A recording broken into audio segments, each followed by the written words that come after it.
There's this class of molecules that's been quietly taking over the worlds of health, performance, and even longevity.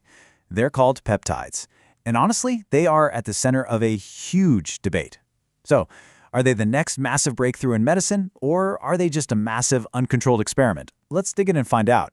Right, this is the core question we're tackling today. Is this whole thing a revolutionary leap forward or a really dangerous game of bio-roulette?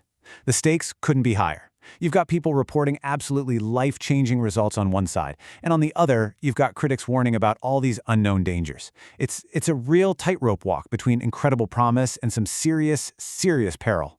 So, what are we even talking about here? Well, at the most basic level, peptides are just short chains of amino acids. Dr. Craig Conover has a great way of explaining it. Think of them like text messages for your body. Proteins are like these long, detailed emails, but peptides, they're the quick, specific instructions that tell your cells exactly what to do. And get this, our bodies are naturally making hundreds of thousands of them to run just about everything. And lately, using specific peptides as a form of therapy has just exploded. It's gone from this tiny niche practice to a full-blown mainstream phenomenon. I mean, you've probably heard of Ozempic for weight loss, right? But what about peptides that can literally accelerate how you heal from an injury, or slash inflammation, or even help you get the best sleep of your life? The stories you hear are just incredible, and that's really just scratching the surface. Okay, so let's start with the good stuff. The promise. Why are so many people, from top-tier athletes to just regular folks, turning to these compounds? Well, the reports coming out of clinics are, frankly, astounding. Let's just quickly break down the main categories here. First up, you've got the GLP-1 agonists, like Ozempic, which are famous for weight loss and blood sugar control. Then you have compounds like BPC-157, which people often call the body protection compound, and it's used for healing and inflammation. And finally, you have things called secretagogues, like ipamorelin, which basically help your body release its own hormones for things like vitality and sleep. And the results? They can be absolutely profound. Dr. Conover shared this amazing story about a patient who just came to him and said, "You've changed my life." And it wasn't just about losing weight. Her workouts were better, her clothes fit again, and she was just genuinely excited to wake up in the morning. I mean, that's a powerful, powerful transformation. And we're not just talking about a few isolated cases here. Take BPC-157, for example. Dr. Conover has used it with thousands of patients, and he says he consistently sees it bring down inflammation. People feel less stiff, less sore. Those nagging injuries that just won't go away, they finally start to get better. It's become a real go-to tool for recovery in his practice.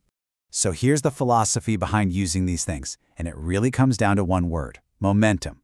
As Dr. Conover puts it, if you can help someone get a win, like losing weight they've been struggling with for years, that success becomes the motivation. It's like a light bulb goes on, and suddenly they're inspired to lean into all the other healthy habits. Okay, all of that sounds pretty incredible, doesn't it? But this is where the story takes a very, very sharp turn. Because for every amazing report, there's a growing chorus of really serious, well-founded concerns from other medical experts. Wow. This warning from Dr. Sam, it just perfectly frames the central problem, doesn't it? For so many of these peptides, especially something like BPC-157, the hype has just dramatically outpaced the actual science. So when you boil it all down, the peril really comes from three main areas. First, and this is the big one, is the almost complete lack of large-scale, rigorous human clinical trials for a lot of these compounds. Second is the very real danger of where people are getting them from. And third is the fact that, regulators are starting to crack down, and crack down hard. Let's start with the biggest risk of all. There are plenty of animal studies and tons of anecdotal reports.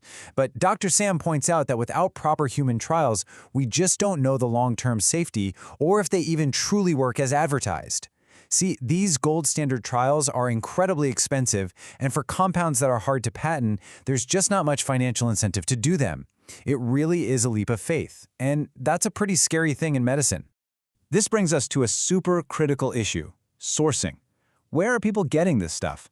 So on one hand, you have legitimate FDA-regulated compounding pharmacies. They work with doctors, they test for purity and sterility. But on the other hand, you have this huge gray market of websites selling these vials that are literally labeled not for human consumption. The difference is night and day. This gray market is thriving because you have massive demand hitting a wall of limited legal access, and that creates a really dangerous vacuum.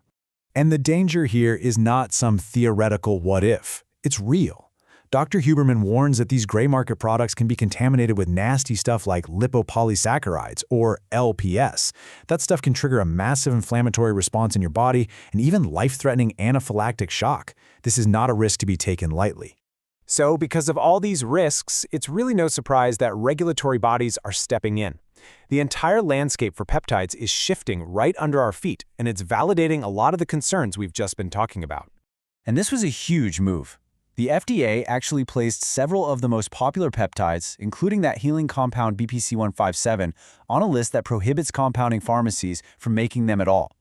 So just like that, the legitimate, tested, physician-prescribed supply of these specific compounds was effectively cut off. So what's the takeaway from all this? Well, across the board, the expert advice is unanimous, and it is crystal clear. If you're even considering this path, you absolutely must work with a knowledgeable, board-certified physician. You have to ensure your source is a legitimate, regulated pharmacy. And you have to follow expert advice on dosing. Start low and go slow. Dr. Huberman really doesn't mince words on this. He says he implores anyone interested to work with a doctor. This is not something you experiment with on your own, buying from some sketchy website. The potential for doing serious harm is just way too high. And that brings us right back to where we started. We have these two powerful, completely conflicting stories. On one side, you have what look like incredible breakthroughs, and on the other, a dangerous game of bioroulette. The reality is, the world of peptides is a total paradox. Clinicians and patients are seeing undeniable, life-altering results. That is happening. At the exact same time, there's this profound lack of scientific data and a regulatory crackdown that's limiting access. Both of those things are true at once. So the bottom line is this. Are we sitting on the cusp of a medical revolution, harnessing the body's own secret language to heal and optimize ourselves in ways we never thought possible? Or are we just playing with fire in a giant, global, uncontrolled experiment with an outcome nobody knows? For now, it seems the answer is locked away in the clinical trials that have yet to be done.